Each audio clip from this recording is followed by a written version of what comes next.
So I would like to thank you all, especially Subbu, Gayatri, Devashish, you guys joining me today. Would like to join all the other people who are joining us from different parts of the world. Thank you so much for taking out the time and joining Kommunicate today. My name is Manav. I work as a product marketing manager here. So I'll be the moderator for the session today. I have three guests with me today. Two are co-founders from Amiga, and we have Devashish, who is the CEO and co-founder of Kommunicate. I'll let them introduce themselves by themselves. But I want to set more context on why we are doing this and what's the theme of today's webinar.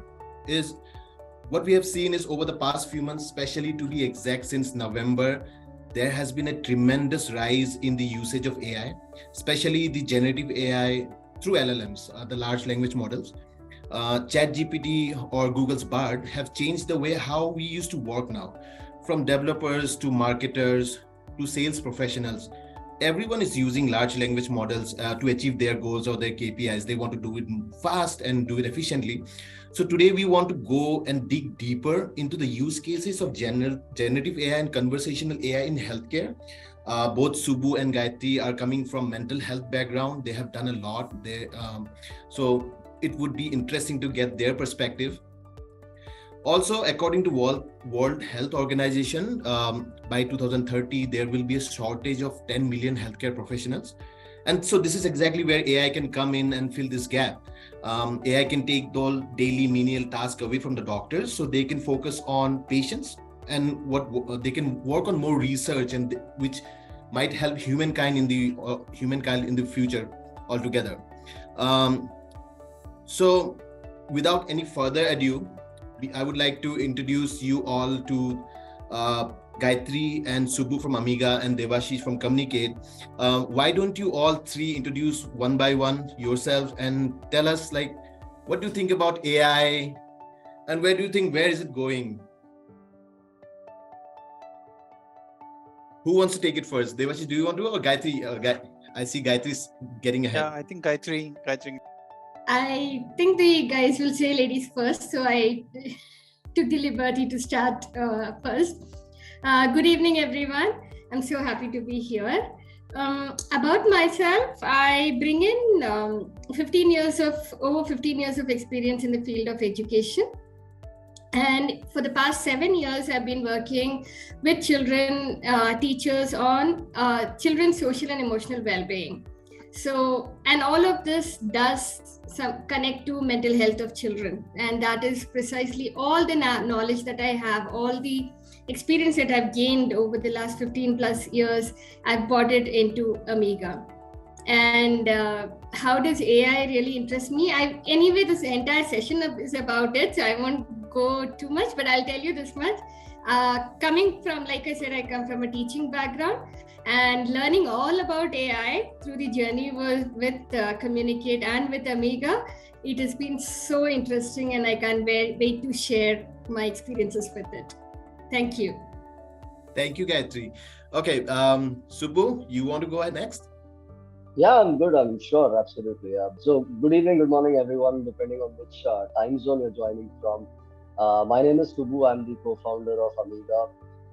My career over the last 26 years has largely spanned three sectors. The first sector has been pharma and healthcare, where I did several roles, including sales, including program management for drug discovery, where AI has a huge sort of role to play. My second stint has been in consulting for large businesses and organizations on business strategy.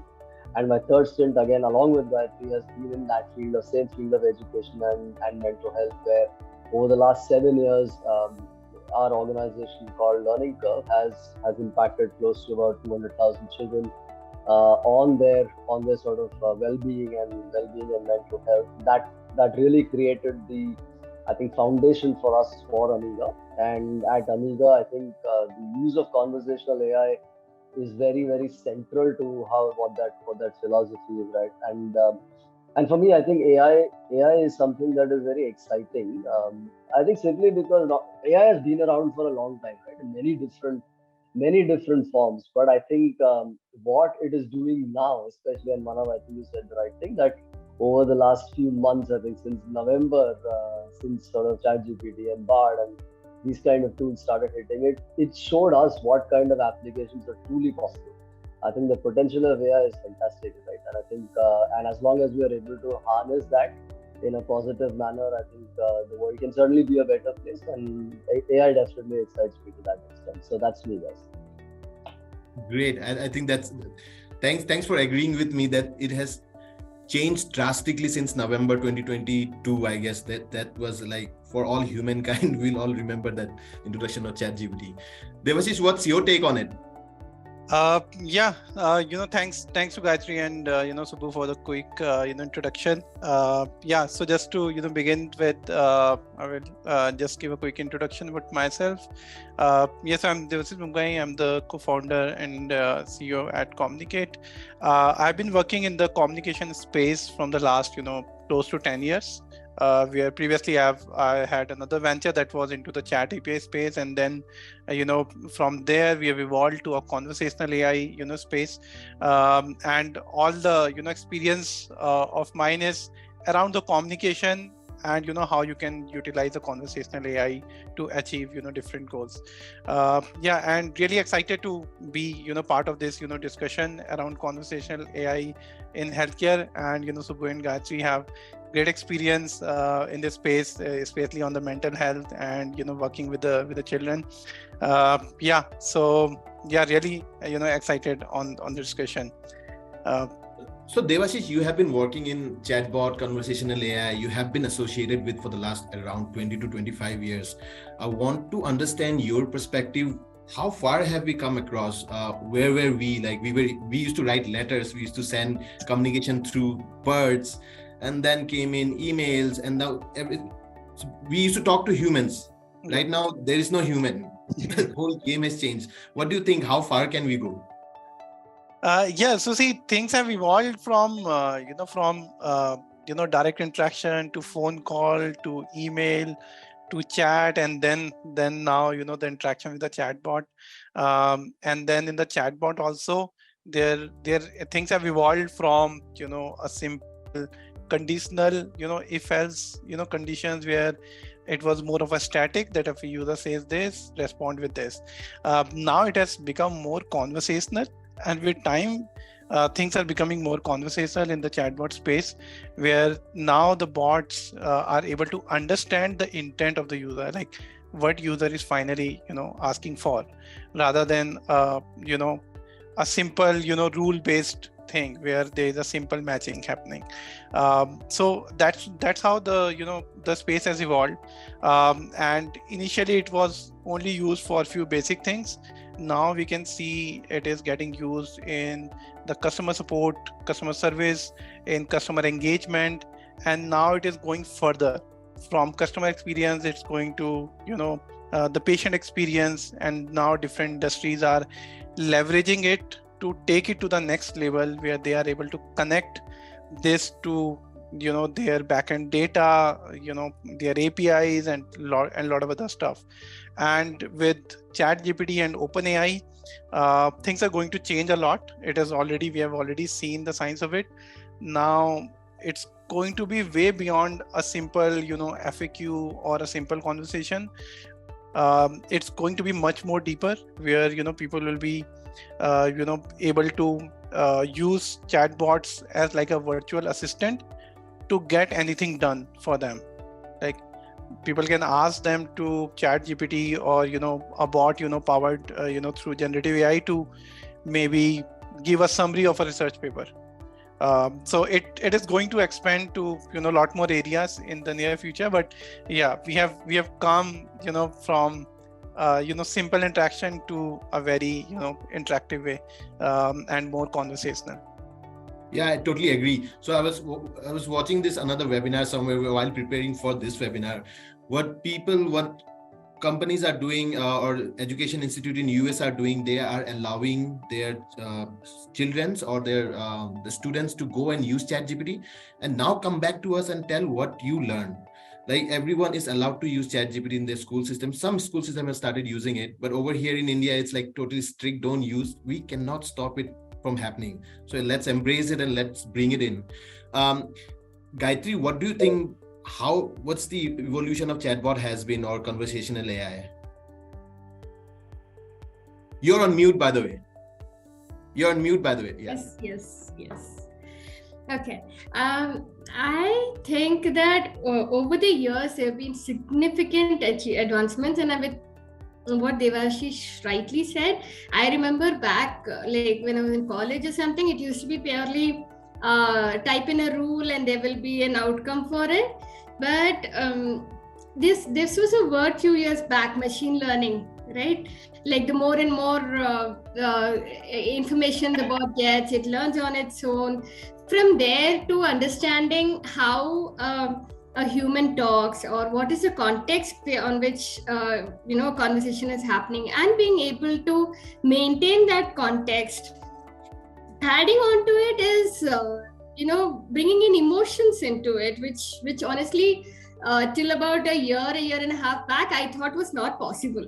I mean, machines cannot bring in emotions.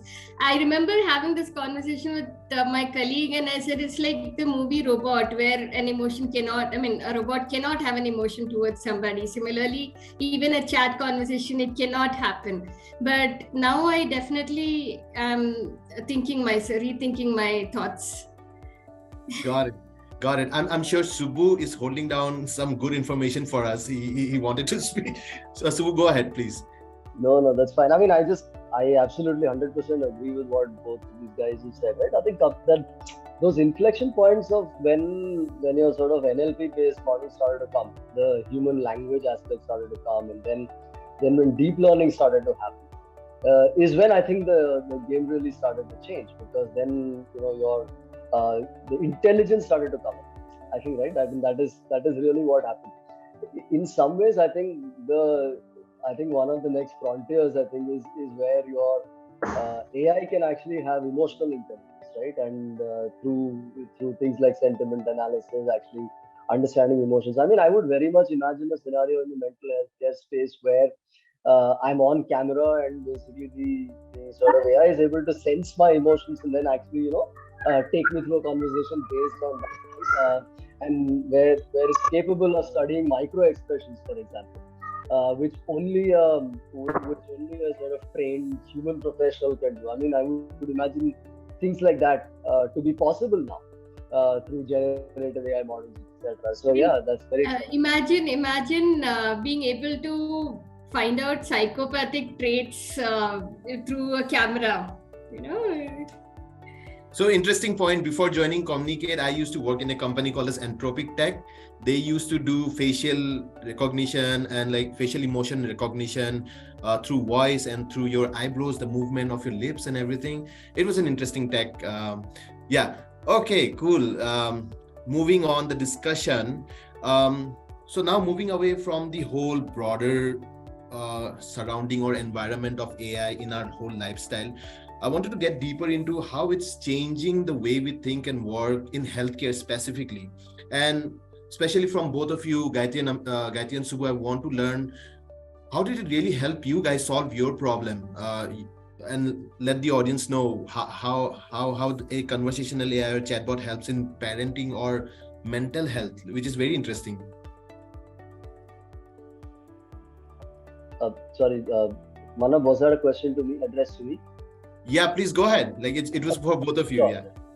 No, sure. I'll add in a couple of points, right? I think one is that when we thought of Amiga as a tool for parents, right? As a support system for parents who are looking for solutions for their children's mental health, we thought, what is the first thing that the parent really needs? The parent really needs someone to be there for them 24/7. Because when at 10:30 p.m. at night, when there's a conflict at home, there's a little bit of anxiety at home because of, say, a teenager, where does the parent go to? There's no one available, right? Gone are those days when you had a joint family, so you could actually go talk to an elder, but you can't do that anymore. So the first consideration, I think, about saying how do we make it accessible, and the answer was AI. The answer was, what if we could actually have a bot that the parent could actually talk to and have a simple human-like conversation and say, hey, you know what, this is happening with me, and can the bot can the bot truly empathize, validate it, and then basically say, okay, here's something that you can sort of think about, right? So accessibility itself is a big thing, right? That you can be anywhere. All you need is a phone, and you're there, right? So that is one. And the second thing for us was to be able to build it in a manner that the parent feels safe and says, okay, you know what? Because mental health today, although it's a big problem, nobody wants to talk about it. Now, mental health is a big spectrum of things, right? Now, when we talk about mental health, it doesn't mean basically just say a mental disorder. The problem is that mental health is always confused with mental disorders. It's not really, it doesn't have to be that way, right? But almost well-being, for example, is also a positive mental health. So how do you then remove that stigma around it? How do you then make it a safe kind of a space for a parent, right? And that's again where we were able to use AI very effectively using the Kommunicate platform on the Amiga app to be able to do that. So for us, these were the two, I think, at least for me, these were very, very, very highly important critical issues to solve, for which the whole concept of conversational AI and the platform really helped us. So those were a couple of points that I thought I'll bring out. And Gayatri, you want to build on that? Kathy, you're on mute again. Yeah. Okay, yes. So, I mean, plus one to everything that Subbu said, and that reminded me of one particular incident. While we were building the app, I had a friend who was so frustrated with something that had happened, and she knew the concept of Amiga. And that time, I think we just released the community part of it, so we were still working on the chat idea. And then she said, so she would reach out to me if whatever challenges she faced at home. And then one day she said, what if it would have been so nice if Amiga was there on the phone, and at any point, for example, I'm cooking and I want to talk and Amiga just is there on the screen I can reach out to. And that was like one of the fundamental things that we said, yes, it is at that moment that they need help and not like 4 hours later. So let's get it to them on time. And similarly, privacy and that fear of judgment, which is always there when you go to a therapist, or when you tell somebody that I think I need help. We human beings are not comfortable with saying that I need help or I have a challenge with my child, because that reflects bad on me as a parent. But whereas with an intelligent tool like AI, that fear is gone, and there is this confidence that I'm safe and my child will not be judged. So yeah, based on these parameters, I think AI is really, really helping us. I really believe you guys. Yeah, go ahead, please. So I just wanted to add one more point, and this is more in the future for Amiga. So one is it's solving a problem there. It's personalized, it's all of that, and that's how AI is being used. But I also see a great application in predictive sort of AI, right? So one of the features that we are building out, and this is a little into the future, is where a parent could sort of record what the child's emotions are through the day, etc., right? And then you've got an AI, you've got an algorithm that essentially is able to pick out those trends, and then is actually able to bring up an early warning sign to the parent, even before the parent actually has that problem, to say, hey, you know what, there's a trend here where we're seeing a tremendous amount of withdrawal behavior, etc., and therefore you need to do this. So if you can get to the point of predictive, then you're preventing, right? I think, and that's the sort of utopian dream in that sense for what we have in mind at Amiga. And I think AI can make that happen. Definitely. Yeah. So Subbu, one question from my side. So so Amiga is for the mental health of the kids, right? And now it's for parents. Parents have a virtual assistant that parents can interact with and take suggestions, right? So in different geographies, parents have different way of handling their kids, right? So how do you plan to handle that? Like, for example, the handling of a kid maybe in Asia might be very different than how the parents handle the kids in Europe or in US. So how do you plan to incorporate that into your system so that it caters to that particular geography's way and style of handling things? Absolutely, great question, I think, and that cultural context is so important. especially in these situations, right? And so right now, what we've done is we've largely built it slightly abstracted, I would say, to fit a couple of cultures, largely Indian Asian sort of a culture. But when I look at the West, right, I think it's going to be a different game. I mean, I would imagine a way that the app can detect or we can figure out where the user is from, and then it essentially then triages the query to a certain bot or a set of bots that basically handles that conversation very differently. Okay. So I would imagine being able to do that, and that's how we would have to sort of build out very specific, culture specific bots, if you like, that are able to handle queries depending on which country they're from, depending on the geography, etc. Right. So we've not built that yet, but yeah, that's the plan would be to do something like that. Okay. I would like to add something here. Yeah, Gayatri. Okay, while ways of handling situations may be different, but the behaviors that are leading to handle those situations are largely universal. Okay, right. Okay, for example, a teenager might come across lazy in India also, in UK also, in US also. Right. Now, and because their way of handling is not working, that is why they are on Amiga to see what else can be done. Okay.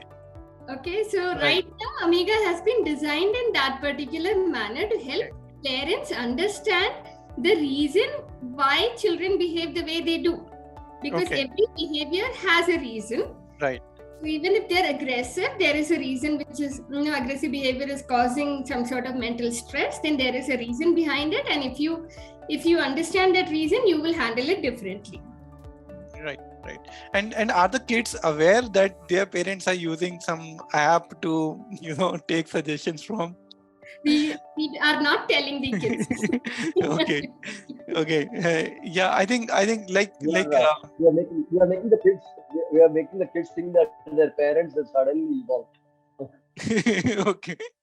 Yeah, I think I'm not sure if there are any regulation anywhere around it. I'm not sure if there is any regulation which says you need to inform the kids of a certain age or something that something we might have to check. I don't think so, because we're not particularly providing either medical or clinical advice. Okay. And there's a very very clear sort of message that we put. So every conversation, in fact, starts with saying Amiga is not intended to handle cases of, say, abuse or severe sort of mental disorder or that sort of a thing, right? So since we are not clinical in that nature, so the regulations are not, regulations are not that clear. So there isn't much to do in terms of, and anyway, the data is all confidential, etc. So that's Right. Yeah, makes sense. Yeah. Got it. Thank you so much. That's really interesting. I once heard a story from Gayatri where she was telling me, so there was a kid who was drawing on a wall. Gayatri, do you want to share that story? That's really interesting and that's very important for people to understand how mental health. Remind me, Manav. Okay, cool. So I'll go with the story. So what happened was there was a little boy or a girl, I don't clearly remember. So the parents are moving away from one place to another in another 1 month. So that kid is very small, and that kid was given a pencil on his or her hand, and he was allowed to draw on the wall because they are anyway moving in another 1 month. And then the kid had the habit, and then after they move to a new place, the same kid goes to the wall and starts drawing. The parent starts to act. So it's always like a force that's moving that kid. Not the kid's fault, but maybe it's the parents' fault. So yeah. I mean, I wouldn't say it's a parent's fault on similar lines, because I had a very similar incident, a news example shared 2 days back when I went to Mumbai. There was a teen, I think 14-year-old kid who insisted on getting an iPad right now. Otherwise, he was standing on the terrace. So the point I tried to tell was that we as parents, that this millennial parent generation, we have this thing that my child should not wait for anything. Whatever the child asks, I am here to give because I'm able to give. So the intention is not bad. So when he asks for a lollipop, you immediately give it. When he asks for a toy, you immediately give it because you want to, keep your child happy. But we never realize when that lollipop becomes into an iPad. And then we say that the child doesn't wait and is stubborn and he is all sorts of things. So, yeah. Right. Interesting story again. Okay, so now I'm going to move the conversation from mental health to healthcare as a whole. Obviously, we have seen the example, the use cases of how you guys, Amiga, is using conversational AI in mental health and parenting. What other sections in healthcare, what are the different places that you see generative AI being used or conversational AI being used? Devashish, would you like to take this on first? Yeah, sure. So there are, so many, use cases coming. One is, very straightforward use case for rest all the industries. It's the customer experience. And when it comes to, healthcare, it's more of a patient experience. It's a more specialized one. Now, in the patient experience, right from, being aware of, different things, being aware of their health and all, and then if there is any problem happening, any symptoms happening, visiting the doctor, taking the doctor's consultation, to going through the treatment, then post-treatment, recovery process. So there's a whole lot of things happening in the healthcare, and then there are other places such as pharmaceutical companies, biotech companies, and all, which are creating the medicines. So there are like different use cases. In case of like the patient experience around hospitals, we are seeing a lot of use cases around doctor's appointment, where the user can directly interact with the bot, or just send a WhatsApp message and say, hey, I want to book appointment with XYZ doctor for such and such date. And that has made the process very seamless, like as compared to someone calling on a phone, then waiting on a phone line, and then booking the appointment.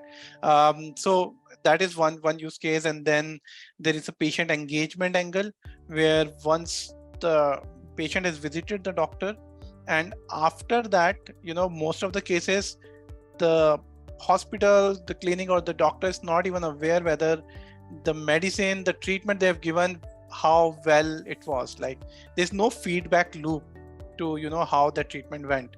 And that is where now conversational AI is coming to play, where hospitals are able to reach out to the patients on WhatsApp and collect a feedback of the treatment that the patient went through, or the different experience around insurance, their the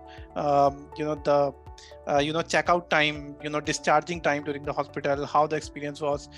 So there are like a lot of use cases are emerging from there. And then there are use cases which are coming for pharmaceutical companies and biotech companies, where they have huge set of data, and from that data they are able to use using AI, they are able to generate the insights from the data, be it for any research. The researchers can ask a question to the bot and get the summary of a research paper that helps them in speeding up the research, or they need information on a particular medicine, they can get that information very quickly. So it's that, like, the staff, the researchers, they are taking the benefit of that. So these are some of the use cases which are there in the pharma, pharma and the biotech one. And in clinical trials also, people are able to leverage conversational AI. The onboarding, the reaching out to the patient for clinical trials is nowadays happening in the omnichannel experience. And by collecting a lot of data and using the conversational AI, companies are able to generate a lot more insights on who to reach out to for clinical trials and who not to reach out to. So there are like a lot of use cases which are emerging in the healthcare space. And I think right now there are one to use cases everyone is trying, and then there are disease, like based on the symptom, what disease could it be. But there are like a lot of regulations which because of which the speeding might be problem, because all these companies have to go through a lot of compliances and regulations, and it's a bit sensitive domain. So it has to be handled with care. But in future, in 1 year or 2 years, we are going to see a lot more use cases emerging in healthcare for conversational AI. Subbu, what do you think about this? Absolutely.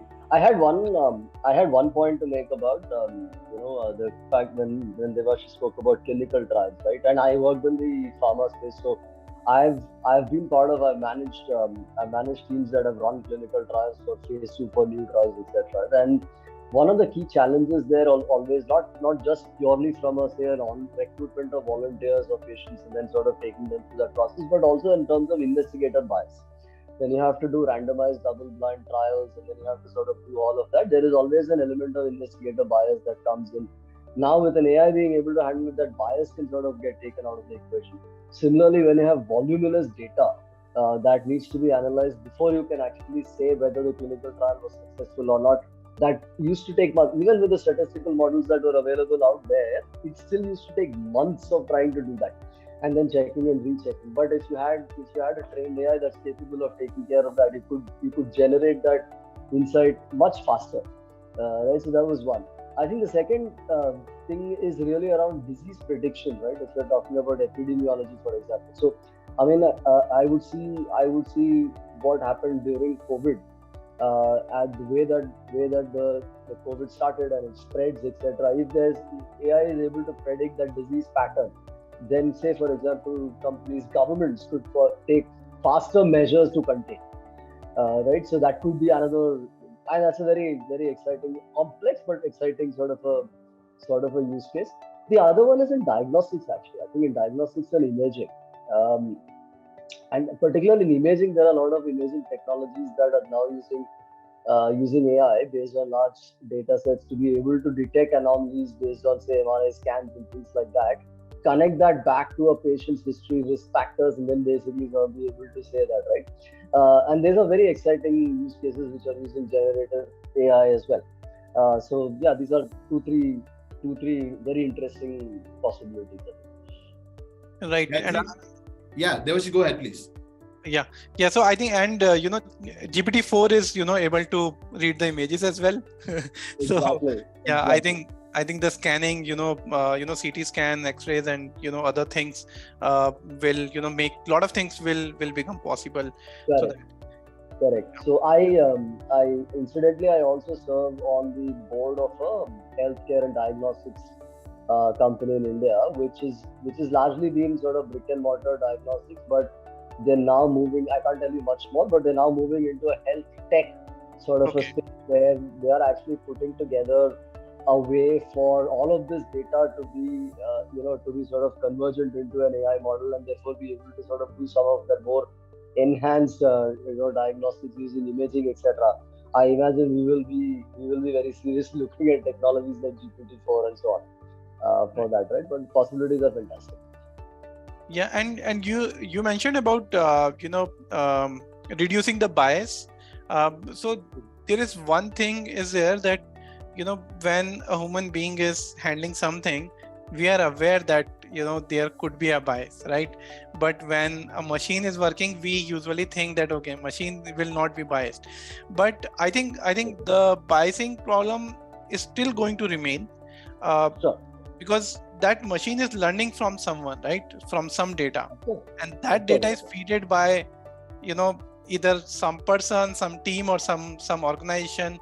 Right now, if the data itself is biased, the machine is going to be biased, right? So I agree. Unless and until the training of the system also has relevant checks and balances, if that is there, then the bias can minimize. It will never go away. You're right. So I agree. Absolutely. Right. For example, the data sharing will majorly happen in in places where it's a developed nation and everything is connected. There's softwares placed everywhere. There's a data collection happening there, right? But then in the underdeveloping countries, the data collection is not happening. So in more or less, the data is going to be biased for someone or the other. Right, 100%, right, and I think that's a great challenge to put at, right? Because today, what you need for AI to be truly intelligent is that large data set to be put together, right? And today, I think one of the challenges for us in India is basically data is so fragmented. Right? How do you even bring it together? I mean, when we were looking at mental health data for children, there was nothing. I mean, we could barely find any sort of libraries that we could use culturally and so on, right? So you're absolutely right. I mean, that's a big problem. Gayatri, you would like to add on that? Manav, the two experts over there, one is Devashish and one Subbu, who comes from pharma background. So I have nothing more to add here. Sure. Okay, then we are moving away to the other question. Okay, so before even I tell to the audience, this is the second last question. So maybe if audience have any question for us, you can get ready. You can drop in your question on the chat button over here. So Gayatri, let's start this with you. So what do you think will be the benefits and risk of using these intelligent tools, and especially in sensitive areas like mental health? What do you think about hallucinations and deepfakes? Like ChatGPT does a lot of hallucinations. There are a lot of risks associated with it. For example, Facebook came out with this new app or new program called as voice bot or something like that, which just needs 5 seconds of your voice and it can create a clone of your voice, but they intentionally did not release it out to the public because they know people are going to misuse it. So companies building OpenAI, they are going to the US lawmakers. They are telling themselves that we have to put checks. How far can we extend it? Should we push it? Should we push AI? Are we not happy with our lives? How far should we go?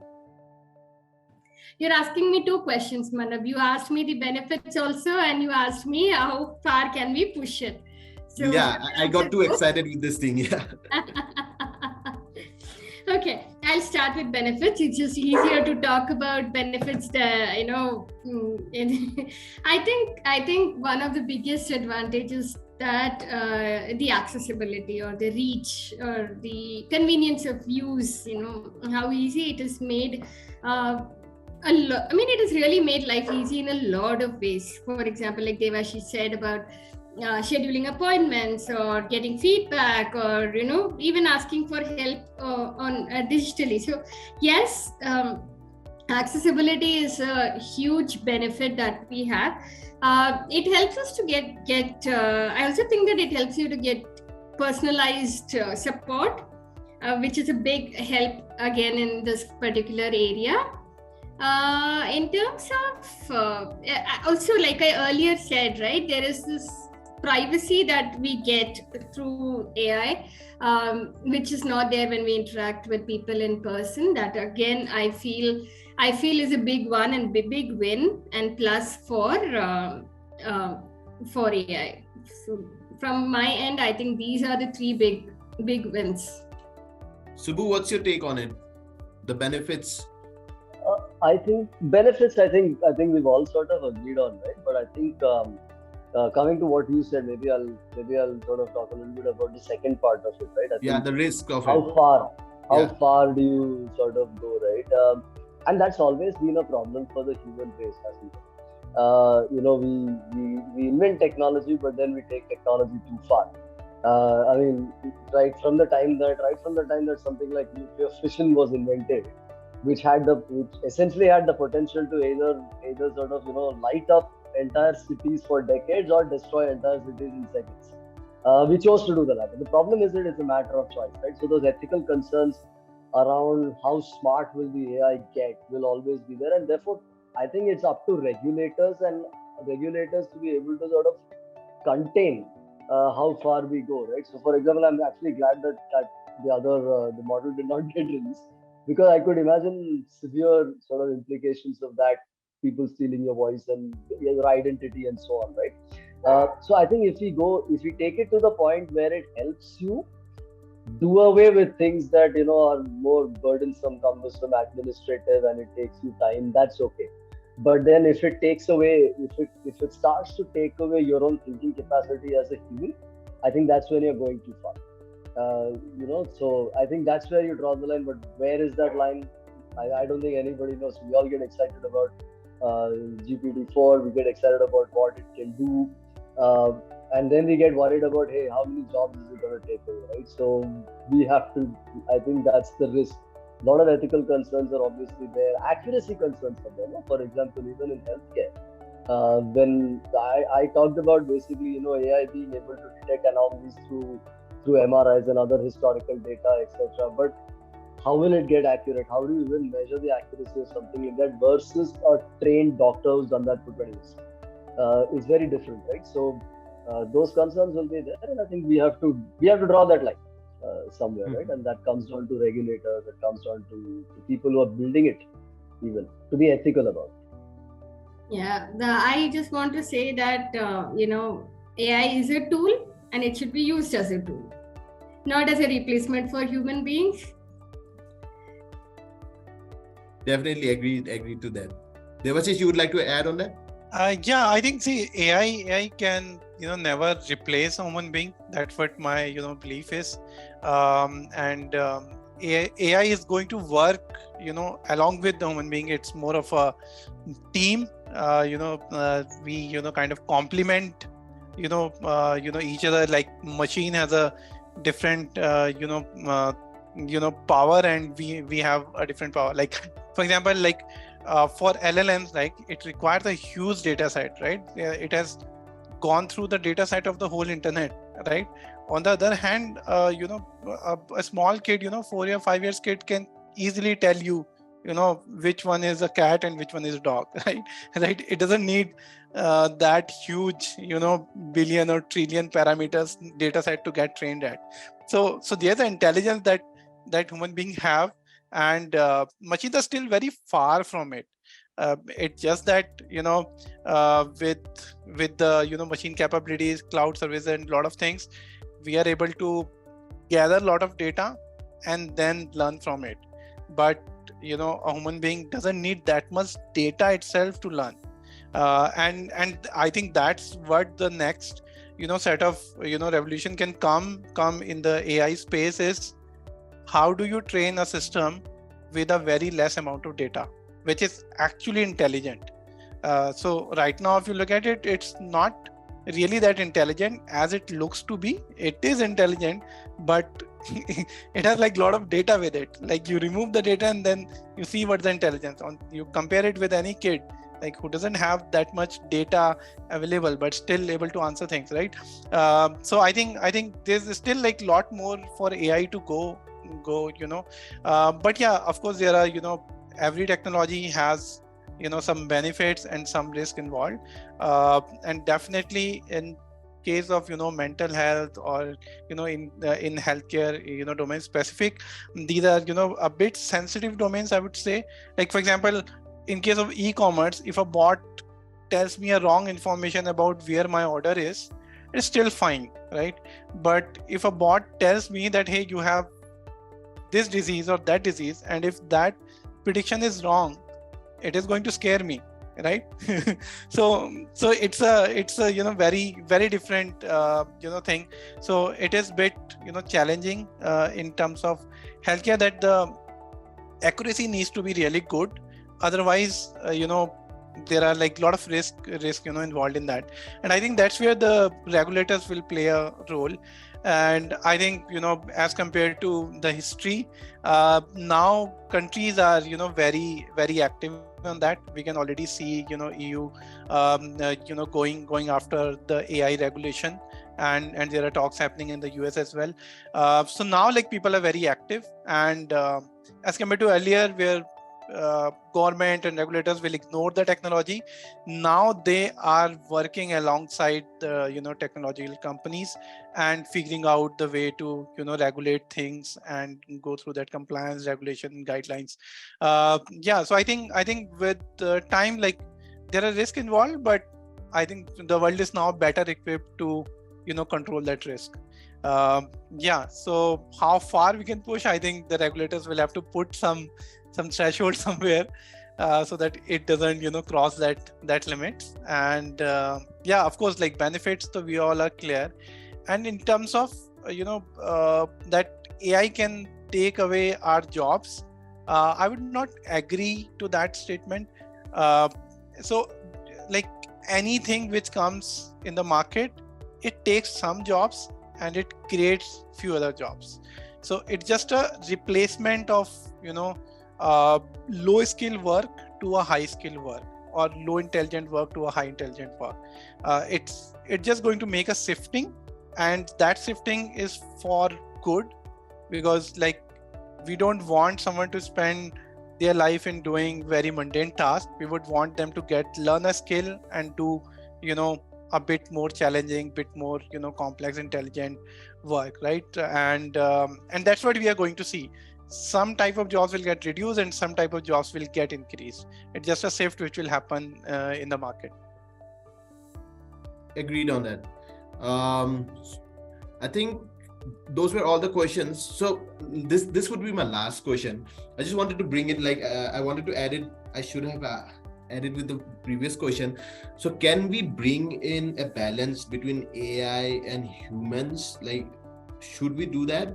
Obviously, everybody would say, yes, we can do that, but how should we go about it? Yeah, Gayatri, you want to answer that? I think you are the best person to answer that. I'm just a technological guy, but you understand the complete picture of it, both the tech side and the actual space. Maybe I'll give Subbu a chance this time. I've been doing a lot of talking. Obviously a balance is required, right? I mean, otherwise it doesn't make sense. But I think that couple of areas where that how do you bring that balance is a tricky one, right? Because any AI, any system that is designed, if it is designed for the user using that approach, then it is automatically likely to find a balance. So for example, when we were designing this bot, the whole conversational AI piece for Amiga, everything that we would say is from the user standpoint. What would a parent ask? What would the parent think? What would the parent feel? And if you're designing it that way, you then kind of find the balance, right? You say, okay, you know what, I don't want to go that way, I want to go this way, and make sure that you're giving the parent, and you're always have that parent or that user in the center. So user-centric approach, I think, is a good way to maybe bring some of that balance.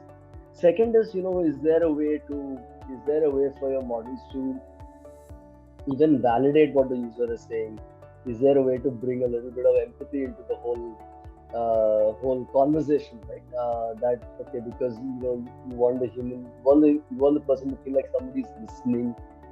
Especially I'm talking about especially mental health, for example, right? You want somebody to feel like they're listening and not just booking another appointment to you. But actually that, so if there's a way to bring some of that empathy, some of that validation of what the user is saying or feeling, that could be one way of bringing that balance, so that you're not losing sight or losing track of the fact that it's a bit more human. Also having it programmed in a way that basically that if it goes beyond a certain threshold, then there's a way to hand off. There's a way to move it off to a human, so that the human can take over the conversation and the natural intelligence sort of takes over, right? There could be some of that, if you are able to do, and I think we are able to do a lot of it, a fair bit of it. So if that can happen, then maybe there is a balance that is possible, I think. Got it. I have something to add over here along with what Subbu has to say. I think when it comes to any form of technology or intelligent tool, there are three parts. One is the developer or the provider, and one is your end user. But there has to be, and especially in the healthcare system, there has to be somebody in the middle who is making sure that whatever your AI is generating is right, is valid, is correct, right? Because any error that happens over there is an impact over here. And now, while technology will learn much faster than humans do, we need to catch up at the same pace to provide the same level of service, right? So I think if we are able to match the speed to learn along with the technology, I think we'll be able to find a balance. Yeah. Gayatri, can I disagree here a little? Can I just disagree with the learning speed that you're talking about? I think the human brain learns way faster than any AI ever can. in terms of the learning capacity and the sheer computing power that the human brain has. I don't think any AI will ever get. I don't deny that at all. I don't deny it. that at all. The point I'm trying to say here is, suppose an AI is, I'm on mute? No. Okay, suppose an AI is reading medical images, right? Now, I as a person should be able to read normal medical images as well, and be able to validate what is getting generated over there should also be right. So I cannot give it up to the AI. That is what I was trying to say. So you think there's a check and balance that a human brings in? You're saying that is exactly what I was trying to tell. Fair enough. Yeah, so humans will be more intelligent, but just that we get tired early, we are lazy as compared to machines. And you give us like one scan to read, we will read it perfectly. You give us 100 scan to read in 10 minutes, we will screw up, but machines won't. Yeah, Manu. I think when OpenAI launched to the world in November, there was a lot of hallucinations or giving wrong answers or giving threats to the people. What they did was they tied up with a company in Kenya. They were giving $2 an hour to one company to fix those errors. And OpenAI tried to hide this away. But anyway, all those news agencies, they figured it out, how they were figuring this thing out. So that's where, like, at the end, even though OpenAI got so much of fame and bill, at the end, they had to send humans to fix these things up. So yeah. Nice. Right. Yeah. So I think it's a balance, in terms of balance, there will be some places where the human involvement will be required more, and there will be places where human involvement will be required less. And I think as the technology advances, that involvement percentage would, reduce. Like, so yeah, in cases, let's say e-commerce, the involvement might not be that much required, right? But of course, in terms of customer experience perspective, I like, that's my belief, is that there has to be an option for the users so that they can reach out to a human agent if they want to. Like, it should not be a hidden. I've seen it a lot of practices, like many people, they will they will replace their bot image with the human agent, with the human being image, and like, I personally don't like it, but yeah, like people use it the way they want to use it, but yeah, I personally prefer that there has to be a way for someone to know that, okay, they are interacting with a virtual assistant, they're interacting with a machine, and if they want to, they can go and talk to a real person. That should be there for a... I think that option should be available upfront. You're right. I think the option should be available upfront. Absolutely right. 100%. Right. Yeah. Definitely. I think those were all my questions for you guys. If our audience have any question, they can drop it on the chat. We still have like 2 to 3 more minutes to go out. And in the meantime, I would like to close this whole session. I would like to thank Gayatri, Subbu, Devashish for taking out the time. Especially people from all the different parts of the world, especially also from India also at this evening are joining us. Really, really appreciate your time.